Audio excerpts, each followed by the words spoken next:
لله الذي جعل نبينا شاهدا ومبشرا ونذيرا وداعيا إلى الله بإذنه وسراجا منيرا والصلاة والسلام على النبي حبيبه المصطفى الذي أرسله بالحق والهدى وعلى آله وأصحابه أولي الصدق والصفاء أما بعد أعوذ بالله من الشيطان الرجيم بسم الله الرحمن الرحيم قد جاءكم من الله نور وكتاب مبين صدق الله العلي العظيم وصدق رسوله النبي الكريم.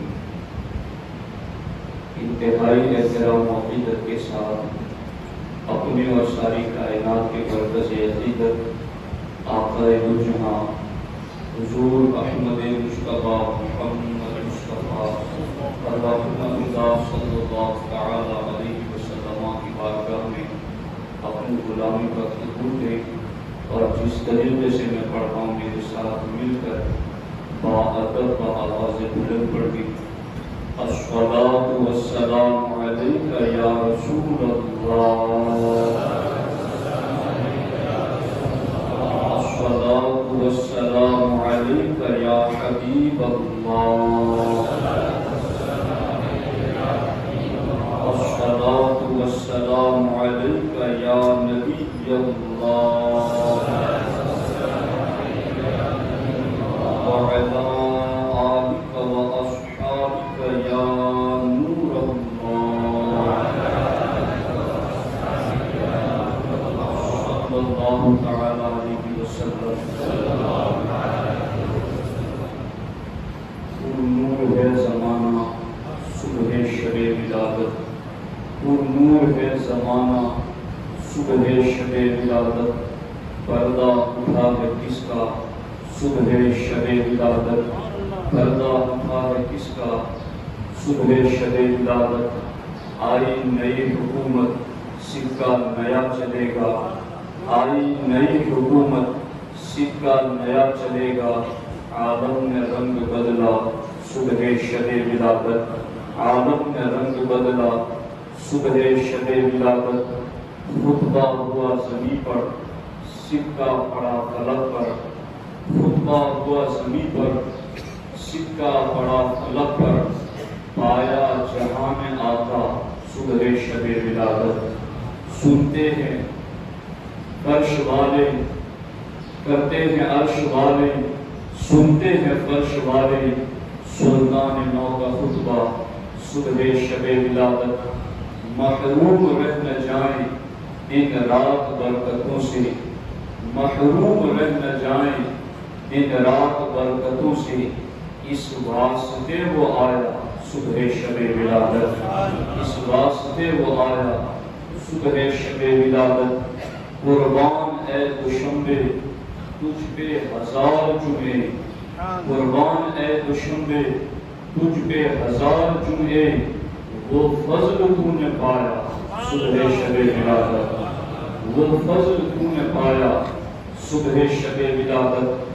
ملک ازل کا سرور سب سروروں کا افسر، ملک ازل کا سرور سب سروروں کا افسر.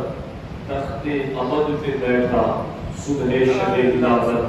بانٹا ہے دو جہاں میں تو نے ضیا کا باڑا، دے دے حسن کا حصہ صبح شب ولادت. دوستان محترم، اللہ کے رسول حضور سید المرسلین خاتم الانبیاء رحمت للعالمین صلی اللہ علیہ وسلم کے یوم میلاد پر میں تمام عاشقان رسول کو دل کی گہرائیوں سے مبارکباد پیش کرتا ہوں اور دعا کرتا ہوں کہ اللہ رب العزت اس یوم سعید کے صدقے ہماری پوری زندگی کو سعادت مند بناتے ہیں. دوستان محترم، جہاں پر آقا علیہ السلام کی آمد کی خوشی ہے، وہاں ہماری اس عظیم مسجد کی ایک تجدید کاری اور ایک نیا پن جو ہم مسجد میں دیکھ رہے ہیں، اللہ رب العزت کے فضل سے ایسے ہی خوبصورت مسجد جن لوگوں نے اس میں حصہ لیا اور اللہ کے گھر کو سجایا، اللہ رب العزت ان کے گھروں کو آباد کر دے اور اللہ رب العزت ان کی قبروں کو بھی روشن کر دے۔ دوستان محترم، اللہ کے رسول علیہ السلام کی آمد پاک پر جن عجائبات کا اظہار ہوا، اس کے حوالے سے کچھ باتیں آپ کی خدمت میں عرض کرنا چاہتا ہوں۔ آپ دیکھیں، حدیث قدسی ہے، اللہ رب العزت کا فرمان ہے، كنت كنزا مخفيا فأحببت أن أعرف فخلقت الخلق۔ اللہ رب العزت فرماتا ہے، میں ایک پوشیدہ خزانہ تھا، میں نے چاہا کہ میری معرفت لوگوں کو ملے، میری پہچان لوگوں کو ملے، فخلقت الخلق، تو میں نے مخلوق کی جان محمد عربی صلی اللہ علیہ وسلم کو پیدا فرمایا۔ آپ دیکھیں، اللہ رب العزت نے اپنے اس فرمان کے ذریعہ اپنے بندوں تک یہ واضح پیغام پہنچا دیا، اے میرے بندو، میرے محبوب کو میں نے اپنی معرفت تم تک پہنچانے کے لیے پیدا کیا ہے۔ اب جسے بھی ہماری معرفت چاہیے وہ در حبیب پر آ جائے، وہ اس در پر آ جائے، اسے ہماری معرفت ملے گی۔ اللہ رب العزت فرماتا ہے، میں نے مخلوق کو اپنی پہچان دینے کے لیے اپنے محبوب علیہ السلام کو پیدا کیا۔ آقا علیہ السلام کو سب سے پہلے آقا کے نور کو پیدا کیا۔ اول ما خلق اللہ نوری، آقا فرماتے ہیں اللہ رب العزت نے سب سے پہلے میرے نور کو پیدا کیا، اور یہ نور ان گنت اور بے شمار وقت تک اللہ رب العزت کی بارگاہ میں حالت قیام میں رہا، اور پھر اللہ رب العزت نے اسی نور کی تجلیات سے لوح و قلم کو پیدا کیے، اسی نور کی تجلیات سے چاند و سورج کو پیدا کیا، اسی نور کی تجلیات سے زمین و آسمان کو پیدا کیا، اسی نور کی تجلیات سے کواکب و نجوم اور ستاروں کو پیدا کیا، اسی نور کی تجلیات سے جنت و نار کو پیدا کیا۔ غرض کہ اللہ رب العزت نے سب سے پہلے مصطفیٰ کریم صلی اللہ علیہ وسلم کے نور کو پیدا کیا، اور پھر اس نور سے اللہ رب العزت نے پوری کائنات کو پیدا کیا۔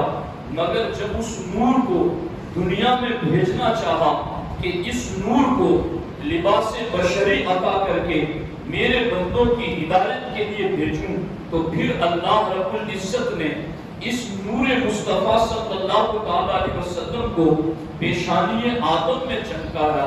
حضرت آدم علیہ السلام جب اس نور کے امین بنے اور اس نور کو لے کر حضرت آدم علیہ السلام جنت میں چل رہے تھے، تو حضرت آدم علیہ السلام کے ارد گرد ہر وقت فرشتے گھیرا لگائے رہتے تھے۔ حضرت آدم بارگاہ کی الہی میں عرض کرتے ہیں، الہ العالمین، یہ کیا ماجرا ہے؟ فرشتے ہر وقت میرے پیچھے ہاتھ باندھے باندھے چلتے ہیں۔ کہا آدم ایسا کیوں نہ ہو، ہم نے تمہاری پیشانی میں اپنے حبیب کا نور رکھ دیا ہے، اور وہ نور ہماری تسبیح کر رہا ہے، جس کو سننے کے لیے فرشتے باعدد تمہارے ساتھ چلتے ہیں۔ حضرت آدم علیہ السلام کہتے ہیں، الہ العالمین، پھر وہ نور تو میں بھی دیکھنا چاہتا ہوں۔ اللہ نے ان کی دعا کو قبول کیا، اور نور مصطفیٰ صلی اللہ علیہ وسلم کو حضرت آدم علیہ السلام کی شہادت کی انگلی میں روشن کیا۔ حضرت آدم علیہ السلام نے شہادت کی انگلی میں نور مصطفیٰ کے جلووں کو دیکھا، تو اپنی انگلی کو چوم کر کے آنکھوں سے لگا دیا۔ آپ دیکھیں، اللہ رب العزت نے یوں اپنے محبوب علیہ السلام کا نور حضرت آدم علیہ السلام میں رکھا۔ اس کے بعد وہ نور نسل بعد نسل یکی بعد دیگری پشتوں سے اور رحموں سے منتقل ہوتا رہا۔ میرے نبی ارشاد فرماتے ہیں، میں پاک پشتوں سے پاک رحموں کی طرف منتقل ہوتا رہا۔ جن باپوں کی سلطوں میں میں رہا وہ بھی پاک، اور جن ماؤں کے رحم میں میں رہا وہ بھی پاک، اور انما المشرکون نجس، جو مشرک ہوتے ہیں وہ ناپاک ہوتے ہیں. اور جہاں اللہ رب العزت نے اپنے حبیب کا نور رکھا، آقا خود فرماتے ہیں من اصلاب الطاہرین الی ارحام الطاہرہ، جن پشتوں میں میں رہا وہ بھی طاہر، جن رگنوں میں میں رہا وہ بھی طاہر. اس سے پتا چلا آقا علیہ الصلوۃ والسلام کا نور جہاں جہاں سے گزرتا گیا، نور بانٹتا ہوا گزرا، ایمان بانٹتا ہوا گزرا، تجلیات تقسیم کرتا ہوا گزرا. اس نور کی عظمت و شان ہی کا معاملہ تھا کہ جنگ تبوک سے پلٹتے ہوئے حضرت عباس رضی اللہ تعالی عنہ بارگاہ رسالت میں عرض کرتے ہیں یا رسول اللہ صلی اللہ علیہ وسلم، میں آپ کی نعت پڑھنا چاہتا ہوں اور آپ کی موجودگی میں آپ کی نعت سنانا چاہتا ہوں. آقا علیہ الصلوۃ والسلام نے فرمایا میرے چچا عباس ضرور میری نعت سناؤ، اللہ تمہارے منہ کو سلامت رکھے. آقا علیہ الصلوۃ والسلام نے دعائیہ کلمات کے ساتھ انہیں نعت رسول پڑھنے کی اجازت دی. تو حضرت عباس نے کون سے اشعار پڑھے؟ حضرت عباس رضی اللہ تعالیٰ عنہ فرماتے ہیں یا رسول اللہ صلی اللہ علیہ وسلم، آپ کی شان تو یہ ہے کہ آپ ابراہیم علیہ السلام کے ساتھ جب نار نمرود پہ گئے تو آپ کے نور کی وجہ سے نار نمرود گلزار بن گیا، وہ نار بھی نور بن گیا.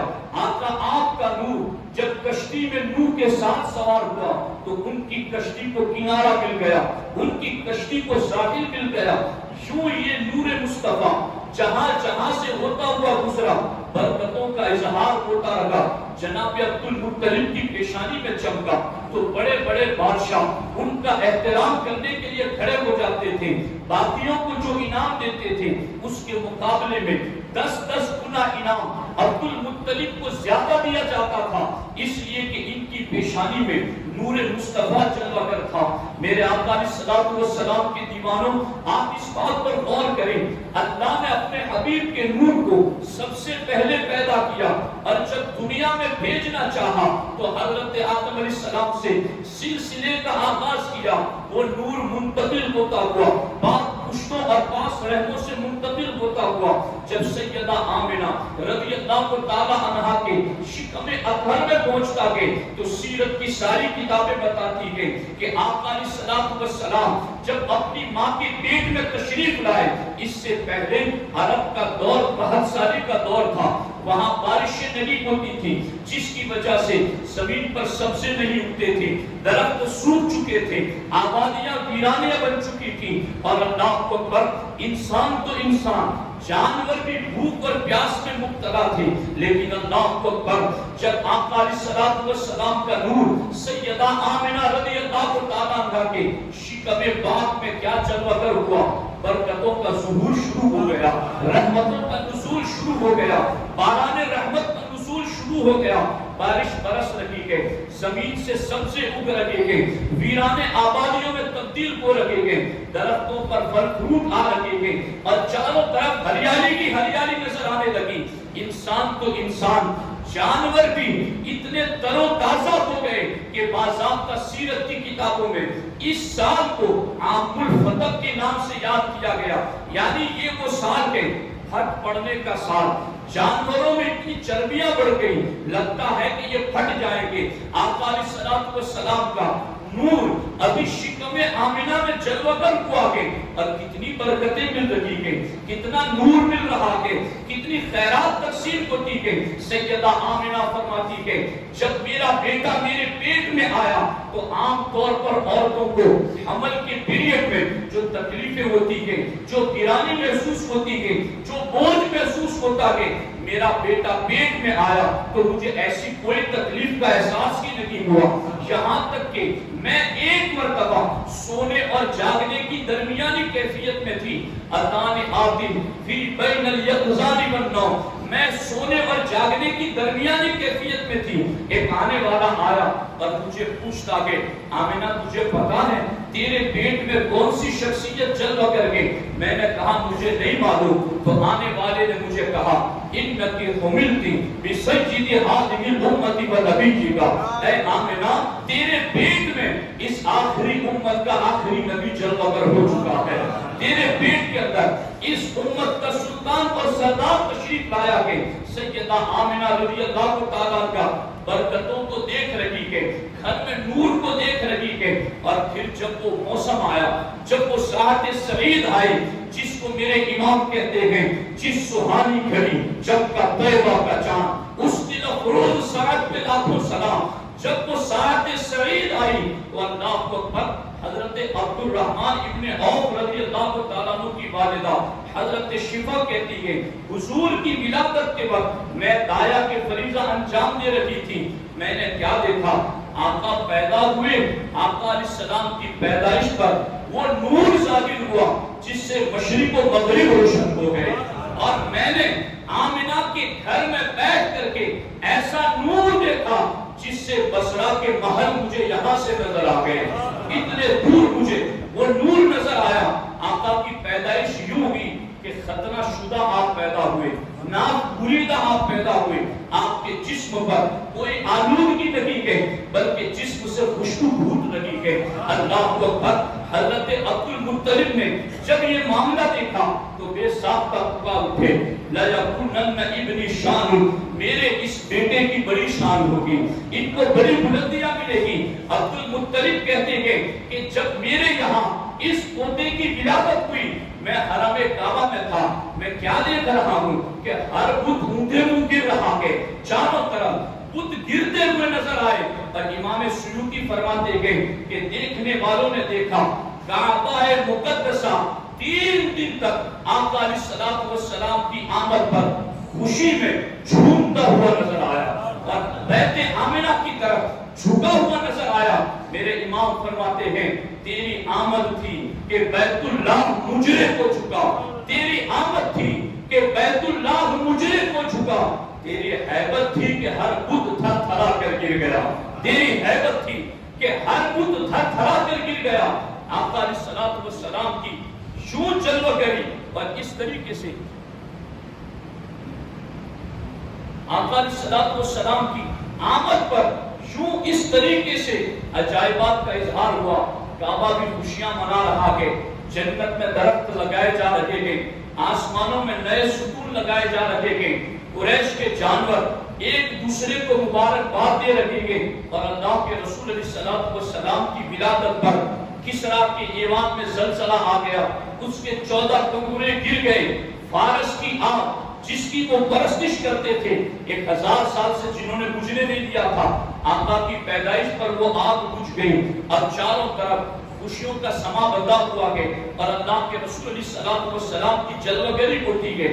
یہاں تک کہ عائشہ صدیقہ فرماتی ہیں کہ ایک یہودی تجارت کرنے والا مکے میں آیا ہوا تھا، اس نے آقا کی ولادت کے وقت قریش کی ٹولیوں میں بیٹھے ہوئے لوگوں کے پاس جا کر کہا، اے اہل قریش، کیا تمہارے یہاں کسی بیٹے کی ولادت ہوئی ہے؟ کہا ہمیں نہیں پتا، کہا پتہ لگاؤ اور مجھے بھی آ کر بتانا۔